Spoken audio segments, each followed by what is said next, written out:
Hi, my name is Cindy Rang and I'm the owner of the Fabric Patch in Ephrata, Washington, and I'm going to give you a studio tour today.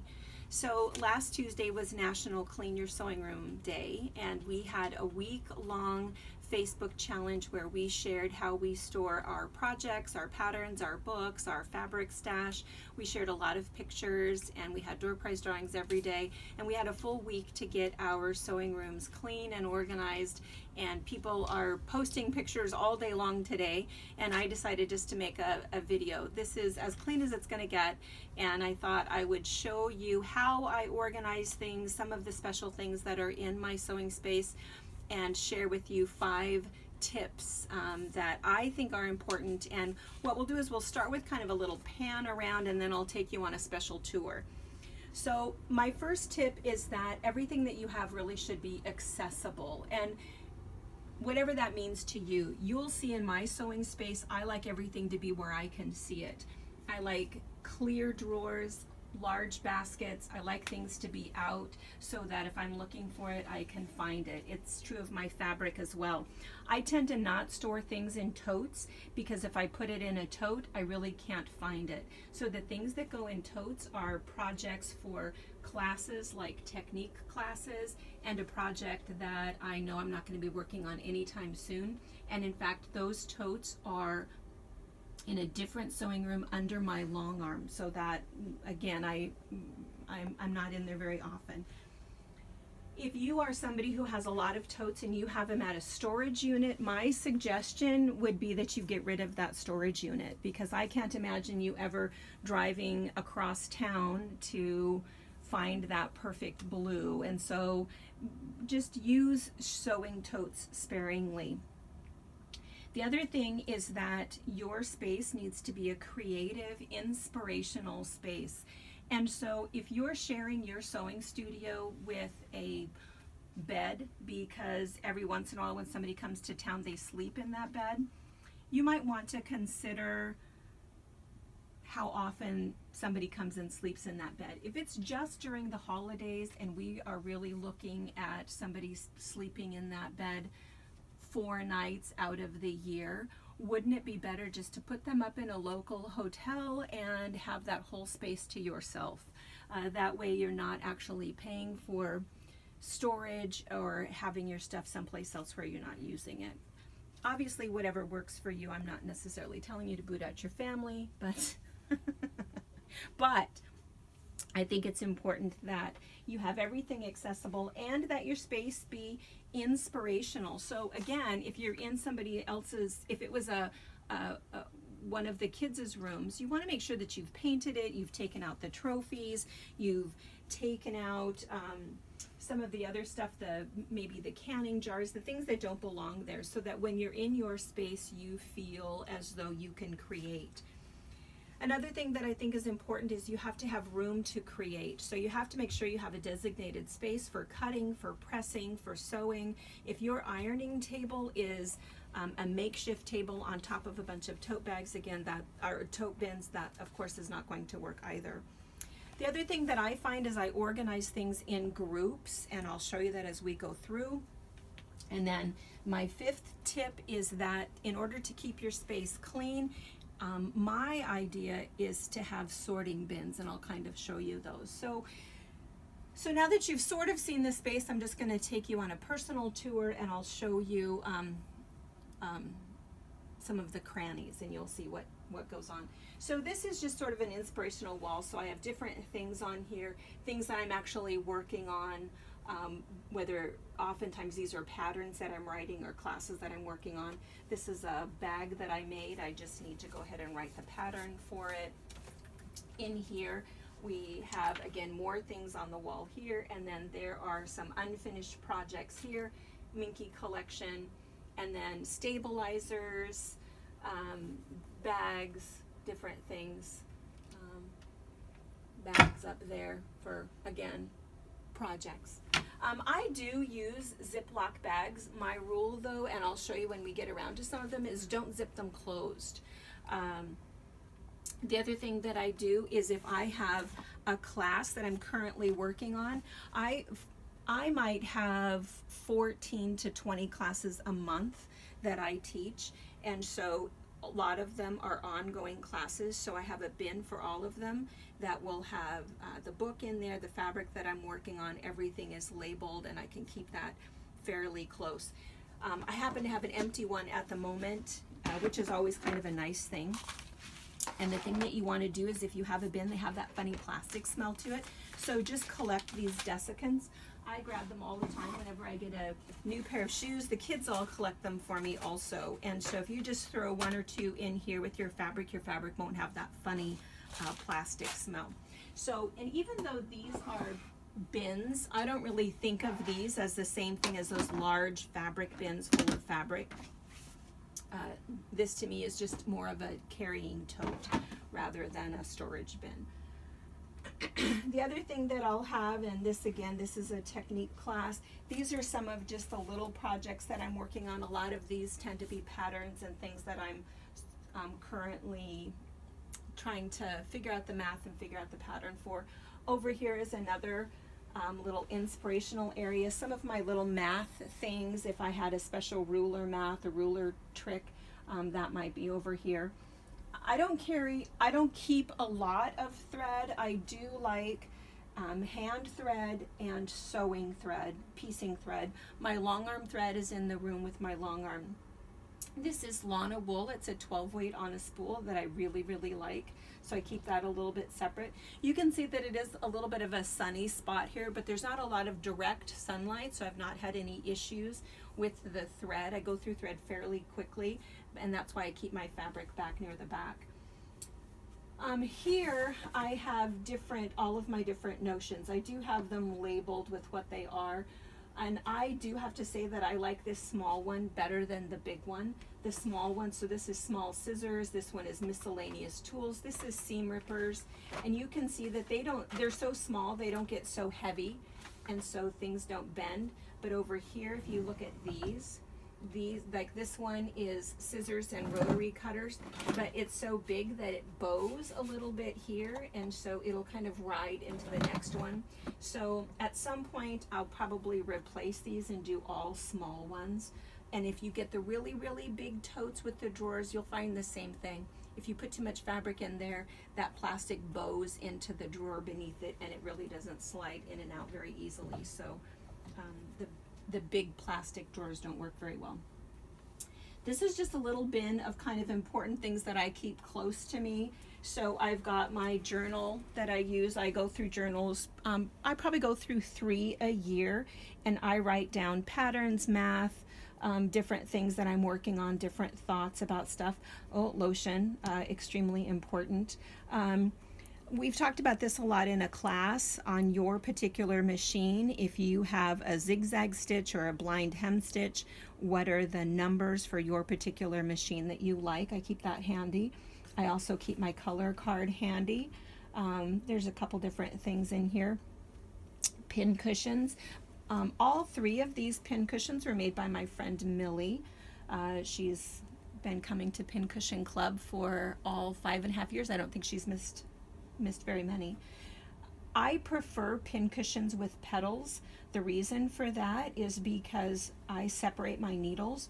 This one is of course full of hand needles, and so there's about 5 different needles that I use all the time. So this is a Milner 1. This one is a size 10. This is my embroidery size 7. And so all of these, and you can write on the back of the petal if you're not sure what they are, but I keep them together, and that way I know for sure which needle I'm grabbing and what they are. So I like the petals. I like Aurifil thread. I have most of the colors, even though I tend to use sort of the same ones. What's nice about Aurifil thread is that it's 50 weight. There's hardly any lint. You can even use it in your long arm. You can use it for hand applique if you'd like. I do have some hand quilting thread up at the top, and my bobbins. Near my machine, all I keep close to me is, this is how I store my needles. I think that needles are an underused notion. People just get, 1 or 2 needles and they change their needle when it breaks. You really need to keep track of when you put that needle in and how many hours you have on it. and change that needle out. It's super cheap. Needles are 50 cents. And it's oftentimes the reason that your machine is not functioning properly. The first thing that Jordan does when you bring your machine in and you need a service is he changes the needle and he cleans it. And almost always, well, I'm not going to say almost always, but 90% of the time it fixes whatever problem is going on. And it's not just the idea of having a new needle, but it's having the right needle for the job.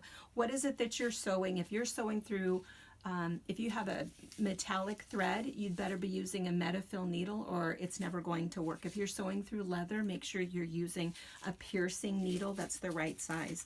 So have all of your needles and have those handy. The other thing that I tend to do is I will indicate when I last put my needle in and what it is that's in there. So I probably, I have an 8012 that's in there, and that needle was put in on the 14th of this month. And that way I kind of know. It's sort of like having your oil changed. If you look up there and you realize it's been 6 months since your last oil change, you need to hurry up and get in there and do that. And this is the same idea with your needle. The other information that I keep is when my machine was last serviced, and that's for the same reason. So this is just a tiny little, this is just a place card for dinner. And so that's all that's on in there. Also, in terms of just notions that I keep close at hand, I always keep an extra pair of glasses, a seam ripper, bobbins, a couple different tools, my binder clips, and then of course I keep my feet up front. I can't sew without a Sew Steady table. I also have an aught light in the back, and then a magnifying glass if I need that. I really like the creativity. I mean, being able to see everything. I have a fetish for buttons, obviously. I don't know why. So I've got buttons everywhere. Oh, and this is kind of fun. I love this artist. And at the moment, we have this fabric in the store in both the dogs and the cats. I'm not sure if it's online or not, but if you call us, I think that the squares they must be 4-inch squares of all of the dogs and all of the cats. So anyway, this is one of my favorite things. The other thing that I do is for my work area here, I just have a extension, not an extension cord, what's that called? Power strip. Power strip. A power strip that I've plugged in here. So as soon as I turn that on, you can't tell, but my light comes on and my iron comes on.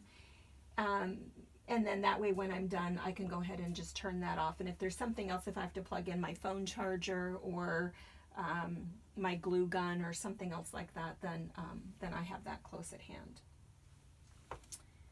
And then, let's see, rulers that I use often, I keep here. I have another rack for other rulers, smaller rulers. This is one of my pincushions. It's the vintage pincushion. So I know that this pattern is available online, www.fabricpatch.net. And this is my mantra. I think that everybody should have a sign like this in their sewing room. I think that that's what takes people so long, is selecting the right fabric, and that's what makes my sewing room so messy, is going through everything. So I just remind myself just to move on. This is actually a little vintage book holder that's kind of fun. It no longer is holding a book. Now it just holds a bunch of stabilizers, fusibles, drawings, patterns, stick and stitch, different things here. And again, just having like things together. I think that was rule number 4, is keeping things together. If you're looking for a paintbrush, every paintbrush in the house should be right here. I mean, if it was mine. Glues are all up here. I also down here, so my garbage, but then I have a little bin, and this is just those weird little leftover bits. So something that I'm not going to save, either because I'm sick of it or because it's just kind of a small piece, but I don't really want to throw it away. I'll throw it down here, and then these are donated fabrics. And then I'll empty that when that gets full. And then over here, we have sort of a funny bundle here because we're going through our block of the month classes for 2020. So some of these decisions have been made, some of them haven't been made, and these are the ones that we've ordered in that we're sort of still going through. Otherwise, this wouldn't necessarily be here. I have a lot of fat quarters. It almost has become wallpaper because I've kind of got them everywhere. One thing that I don't like about my sewing room is I don't like the built-in cabinets. We added on this part of the house back in the early 90s, and back then we didn't really have the same things. You know, I don't know that there was arrow cabinets and koala cabinets and those sorts of things, and we did want to have something that was relatively sturdy, so we had all of this built in. It's really nice. It served me really well, but the problem is that I can't move it around. So over the last 22 years that this room has been here, I've wanted to move things in different places. I've wanted to change things up a little bit, but it's just really not been possible because it's built in. So we're actually moving in about 3 months, and I won't have any built-in cabinets in the new sewing space. This one was put here because I scrapbooked a lot at the time, and we thought that this was perfect for scrapbooking, so that's why it has kind of this little desk here, but it's really not big enough for scrapbooking. It's not big enough for being a cutting counter, so again, that's probably the thing that I like the least about my sewing room is the built-in cabinets. The drawers are nice and sturdy.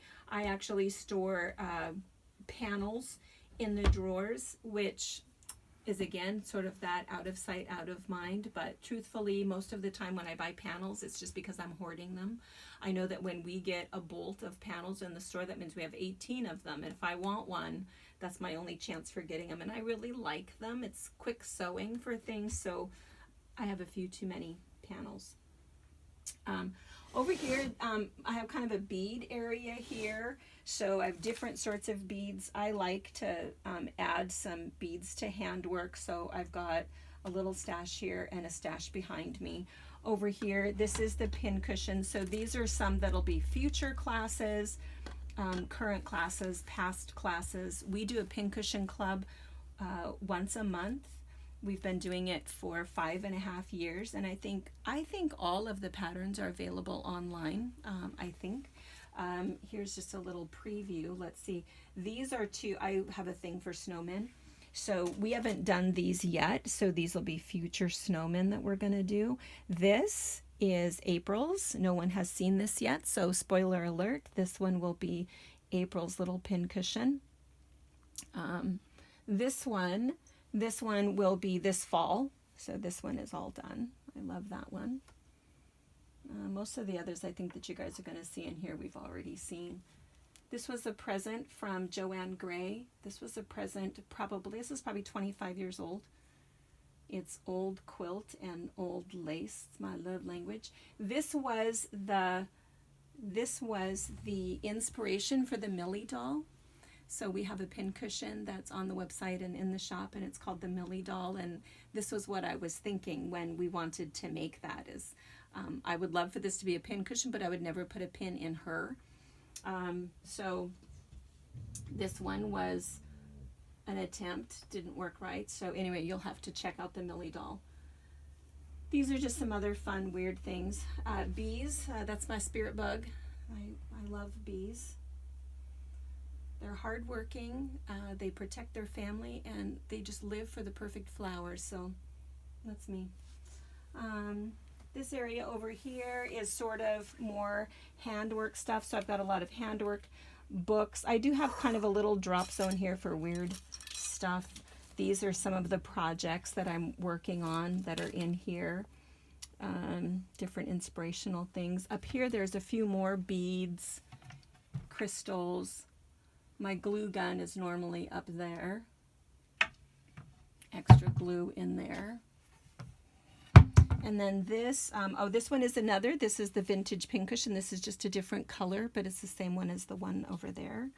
And then this is my little handwork notions tote. We do have a video about this and what I put in there and what I think everybody should have and why these things are my favorite notions. So it's a separate video. If you come into the shop, we give everybody one of these. If you ask, I mean, you just need to, if you have a question about needles, these are my favorite needles and I tell you why.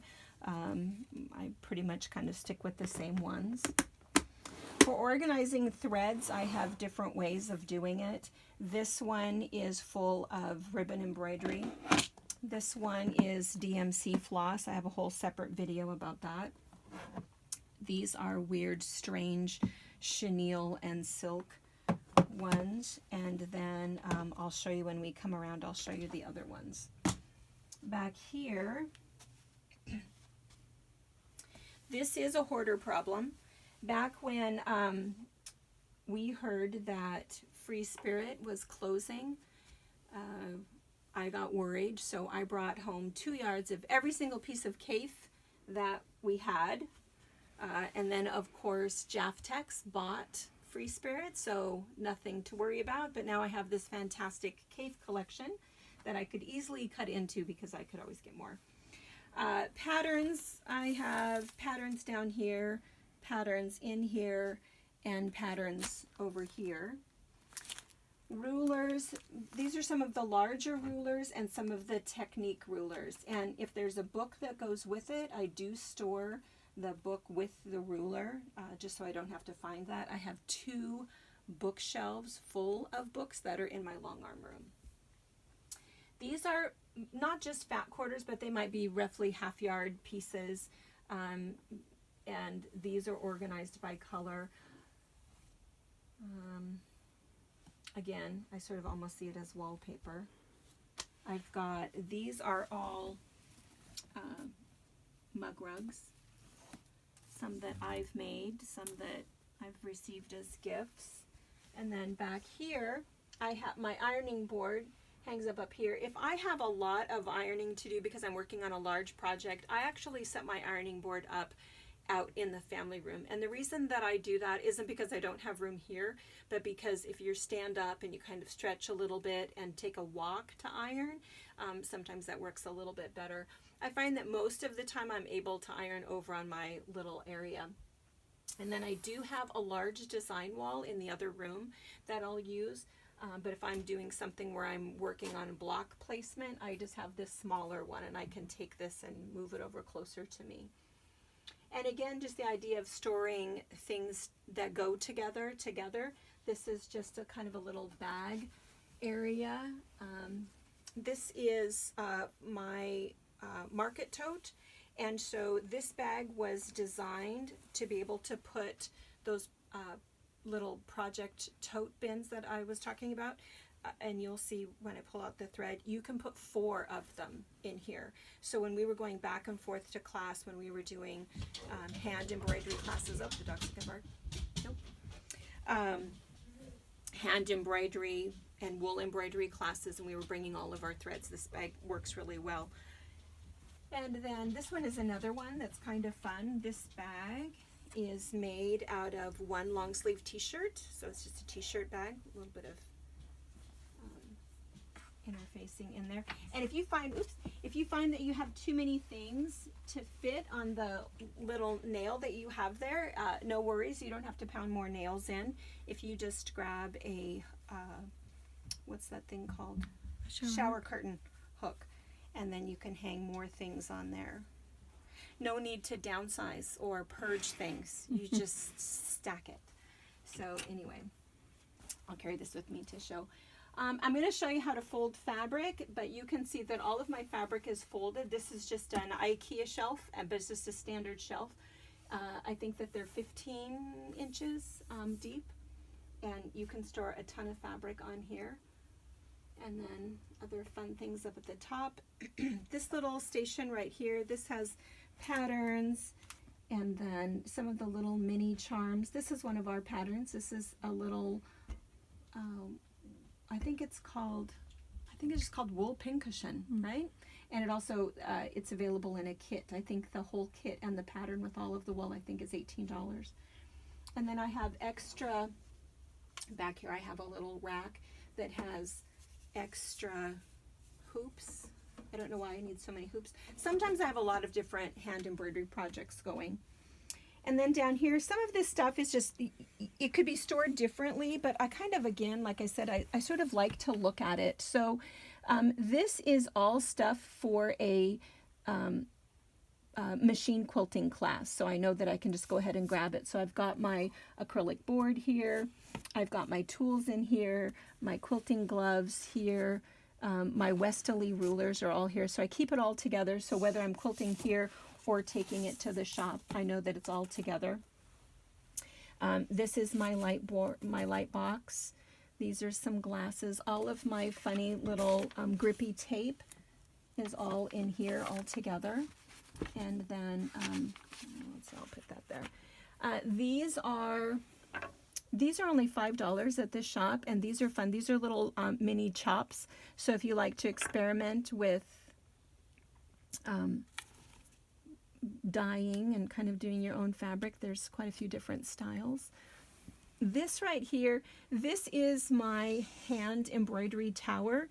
If I'm going to be sitting out in the family room watching television and stitching, I just take this out with me. And so I've got down at the bottom, I've got some extra hoops. I don't know, maybe some weird things. There's some threads down there. There's either just a light if I need a clip-on light, or this is a clip-on light and magnifying glass.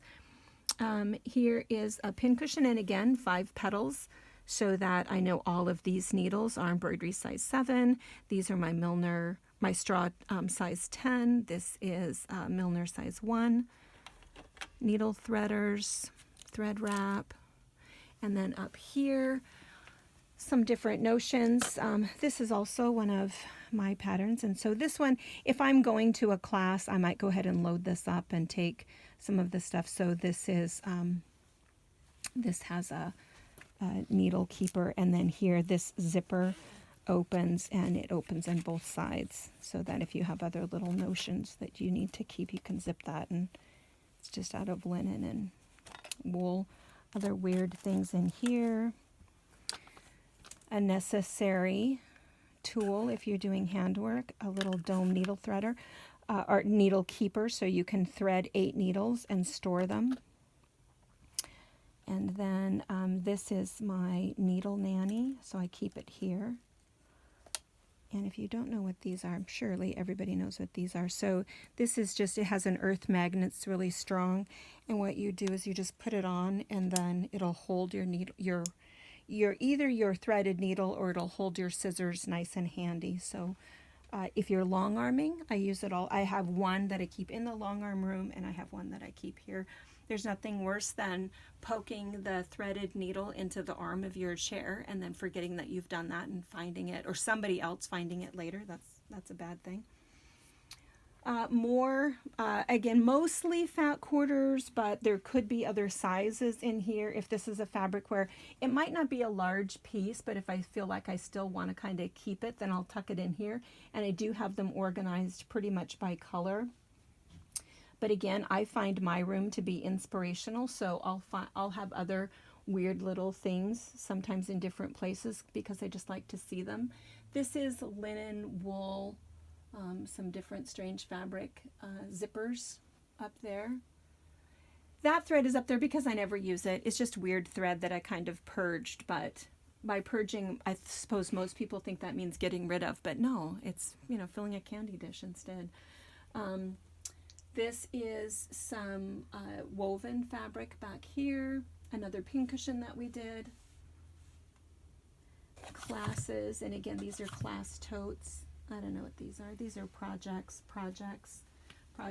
So this was what I was kind of talking about, is that, so I have the bins over here that are the classes, and then this is kind of that same idea. So I've got, this is wool roving. This is polyester thread, so this is like for machine quilting or thread play on the machine. This one was different ones that I kind of put together for a specific class that we were doing, and it was all kind of neutral threads, and so I went through and collected a bunch of stuff. And again, what's nice about these bins is then you can put them in this bag, because this bag, again, it opens so large, so that you can put all of those in there. Let's see, this one happens to be, Christmas projects, so patterns, things that I'm working on. Again, I have a button fetish. This is an upside down cake plate. That is just a nice, fun way to store weird things. And you can put a pincushion on the top. This is some little technique classes, and again, we talked about this, that I'll put things in Ziploc bags, but they're not closed, you know, so I'll have different things in here. If there's a binding technique, there's a strippy bag technique in here. There's this is, oh, that magic mitered binding. This is a hand applique class. This is simple pineapple class. So different things where I just have the class and the demonstration sort of ready to go. That's all in there. I was just going to show you there's different ways. I have all sorts of funny little bits of ribbon and different things that I'll keep, and you can keep it. This is just tied with a little piece of tulle that makes it kind of pretty. But the other thing that you can do is you can put it on a what's that thing called? A clothesline. And so all you have to do is you just put it in there, wrap it around, and tie it. And then even if you wanted to hang it on something different, you could, but it keeps it kind of close and tidy. Up here, more hand embroidery things. I don't keep very many books in here. If I have a book in here, it's because of a project that I'm working on, so I keep it kind of close. Otherwise, they're all in a different area. And then again, oh, this is just old thread. This thread actually was my grandmother's. It's on a wooden spool, so I would never use it, but I would also never toss it. Yo-yos. More buttons. Crocheted things. So fun things to look at, fun things to kind of play with. So to keep things organized, I was just going to show you a couple things, and my room tends to become a drop zone, so it's not uncommon for me to do a class maybe Wednesday night, another one Thursday night, and maybe 2 classes on Saturday. So then what happens is I bring everything in, drop it, and then by Sunday when I really want to sew, I've got a huge mess. And I think on Facebook this was the picture that I took, because this tends to get really full of a lot of stuff. So what's nice is when you go to start putting things away, I have 3 little drop bins that I use, because then instead of spending hours tidying up, I can kind of put things away, throw some things in some baskets, and then when I have a little bit of extra time, I can empty the baskets, and it makes it a little bit better. So I have 3 different ones. This one is just sort of a well, I'll do this one last. This is weird little bits. So what has to happen with this is I have to make some decisions. Am I just going to throw this in the little bin to go ahead and get rid of it because it's just a little piece, or am I going to keep it? I tend to keep stuff like this because it's such an unusual piece of fabric. And because I'm a fabric hoarder. And so again, I would fold this up and I would find what it goes with and put that in there. This one I think is beautiful. So there's different ones. I just have to decide what I'm doing with them. If they were fat quarters that I pulled out, and that's probably what happened, is I probably pulled these 3 out to see if they were going to go with a project that I was making, and then they ended up being rejects. So instead of going back over and immediately putting them away, I just threw them in here, knowing that then eventually I can go ahead and go through this and put all of these things away, and again decide what I'm keeping and what I'm not. Larger pieces of fabric, oftentimes fabric that I maybe have drug home from the shop, or again something if I've pulled stuff out trying to, you know, put something together to see if I like these together. They might have been rejects, and so again I'll just throw them in here. And then when I have a little bit of time, I'll fold everything and put them on the shelf. So, and then the last one, this is just the I don't even know what it's doing in here basket, which isn't necessarily true. So there's weird patterns. There's this is a pattern. I just have to wait for the pattern tester to get back to me, and then this one will go to the shop.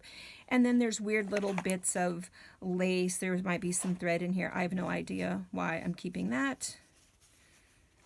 Extra pair of glasses. So weird stuff that I just need to kind of go through, that's just tidying up the workspace. So if you can kind of have just a little bit of a drop zone that is a little bit more organized, then sometimes it makes it a little bit easier. And I want to show you the ways that I store the fabric. So you saw the fat quarters and the pieces that might be up to, possibly possibly a half a yard to a yard. Those all go together. But larger pieces, if it's a piece that's more than a yard, I tend to fold it and put it on the shelf. And the way that I do it is I just take my ruler, and so this is the fabric just like it came off of the bolt. So here's my salvage is down here, my fold is right here. So I'm just going to take my ruler. You can use your ruler, or you can use just an empty bolt. For years and years I used an empty bolt. And then I'm just going to go ahead and roll it. And the reason I went to the ruler over the bolt is because the ruler slides out easier. Once you folded the whole thing, you just slide this out and then fold it in half. And then that's how you can put it on the shelf, because then you can come over and then you just find where you'd like to organize it. I do have it organized pretty much by color. I have digital pieces though are all over here. I have batiks are all over here. Down here, this stack is all dog fabric. This is cat fabric. Western fabric is down there. The rest of it pretty much is by color. And you know what I noticed is that I have no orange. I have a couple pieces of orange. And you know what I used to have none of is I used to have no gray. I used to have one piece of gray, and now I have, and I don't even really have a lot of large pieces of gray, but I have a lot of small pieces, but no gray and no orange. I used to not have a lot of pink because Brianna had all the pink in her stash, and when she moved out, she took it all with her. So I've slowly started accumulating more pink. And then the other thing that I have, and I should have grabbed one, but in the other room, I have small bins that have small bits of fabric. All right, so I dashed out really fast to grab some of the bins out of my other room. So I store fabric in 3 ways. I store the fat quarters, maybe up to half yard that you kind of saw. I have the larger pieces of fabric, and then I have these little bins. And for the little bins, I have light. I'm so sorry. So cute. You have to show Lizzie. Lizzie is bored. And she says, please, someone talk to me. And what is that thing? So, yeah, that's Lizzie. Oh, Lizzie. She's such a pest. She's feeling ignored. Anyway, so I've got light floral and dark floral. I've got tonals, and I've got about 9 different colors bins. And they have, yeah, so it says what it is. And so these are just little pieces. So if you have little bits, it's something that you're taking to a collage class or whatever, it's nice because maybe all you need is a tiny little bit of something. I also have some big pieces that I probably just took off the shelf and threw in there again because I was probably taking this to a collage class. So that's how I store fabric, is small bits of color, fat quarters, larger pieces. My best advice to you is to just make sure that your sewing space is easily accessible in terms of the way that you have things organized, and that it's a creative place, someplace that you want to be and that you want to feel inspired and get something done. So thanks again. Thanks for spending a little bit of time in my sewing room, and don't forget to follow us on Facebook and check out our other YouTube videos.